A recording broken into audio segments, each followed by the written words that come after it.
राज्य सरकारनं सक्ती केली लहान मुलांवरती, ती नाही करायला पाहिजे. पूर्ण महाराष्ट्रातून विरोध होतोय, मी ऐकतोय सगळीकडे.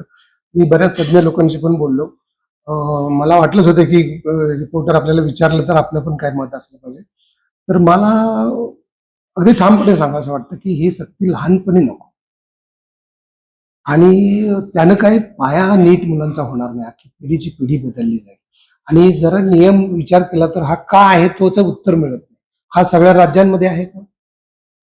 हा नेपाळला आहे, आपलं बिहारला आहे का? उत्तर प्रदेशला आहे का? गुजरातला आहे का? हरियाणाला आहे का? तिसरी भाषा हिंदी सक्तीची. त्यामुळं हिंदी मुळातच आपल्याकडे हिंदीचं डॉमिनेशन खूप आहे. मराठीचं खूपच प्रमाण भाषेच्या नावाखाली खूप नुकसान झालंय. त्यात पक्का जर पाया झाला नाही तर खूप नुकसान होईल. आणि मी आता स्वतः मराठीचं ग्रॅज्युएशन केलेलं आहे.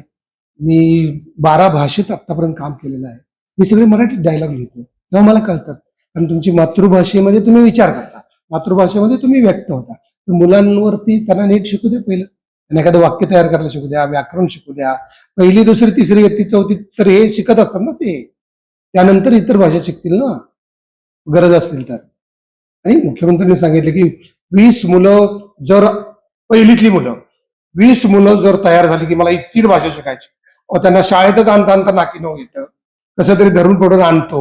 त्यात ते विचार करणार होय मला जरा तामिळ शिकायचंय, मला जरा हिंदी शिकायचंय. हे किती चुकीचं. त्यांना पहिलं शाळेत येऊ द्या, शाळेत रुळू द्या, भाषा शिकू द्या, त्यांचे विचार पटवू द्या, मग बाकीच्या गोष्टी. हे मुख्यमंत्री असं का बोललेत मला समजलं नाही. त्यांनी मला असं वाटतं एवढा विरोध झाल्यानंतर ते पण निर्णय मागे घेतील. आता isakal.com आहे देशातील नंबर 1 ची मराठी न्यूज वेबसाईट.